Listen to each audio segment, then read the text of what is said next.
ক্ষমতাচ্যুত শেখ হাসিনা সরকারের ভূমিমন্ত্রী সাইফুজ্জামান চৌধুরী শুধু যুক্তরাজ্যে ৩৬০টি বাড়ির মালিক। এর বেশিরভাগই বার্কলি গ্রুপের মতো শীর্ষস্থানীয় নির্মাতা প্রতিষ্ঠান থেকে কেনা। বাড়িগুলো বর্তমান বাজার মূল্য $৩২ কোটি। বাংলাদেশি টাকায় এই অর্থের পরিমাণ দাঁড়ায় ৩,৮২৪ কোটি টাকার বেশি। এর বাইরে যুক্তরাষ্ট্র ও দুবাইয়েও তার সম্পদ রয়েছে। বিস্তারিত দেখুন ডেস্ক রিপোর্টে। কাতার ভিত্তিক আন্তর্জাতিক সম্প্রচার মাধ্যম আল জাজিরার এক অনুসন্ধানী প্রতিবেদনে এসব তথ্য উঠে এসেছে। বুধবার রাতে দ্য মিনিস্টার্স মিলিয়ন্স শিরোনামের অনুসন্ধানী প্রতিবেদনটি প্রকাশ করেছে আল জাজিরা। অনুসন্ধান করেছে আল জাজিরার অনুসন্ধানী দল আই ইউনিট।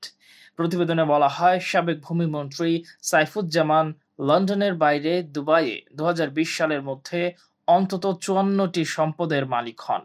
যুক্তরাষ্ট্র তার সম্পত্তি আছে, সেখানে তিনি ৯টি বিলাসবহুল অ্যাপার্টমেন্ট কিনেছেন।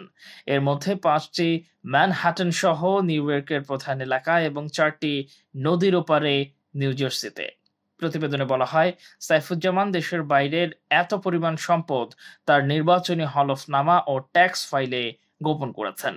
আল জাজিরা অনুসন্ধান বলছে, লন্ডনে সাইফুজ্জামান চৌধুরীর হয়ে সব সম্পদ দেখাশোনা করেন চট্টগ্রামের রিপন মাহমুদ। এছাড়া সাইফুজ্জামান চৌধুরীর বর্ণনায়ও তার সম্পদ ও ব্যক্তিগত জীবন সম্পর্কে ধারণা পাওয়া গেছে।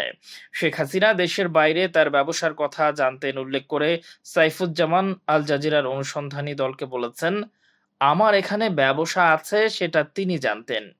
প্রতিবেদনে বলা হয়, সাইফুজ্জামান ছিলেন সাবেক প্রধানমন্ত্রী শেখ হাসিনার খুবই কাছের ও বিশ্বস্ত। তিনি ২০১৪ সালে সংসদ সদস্য ও প্রতিমন্ত্রী হন।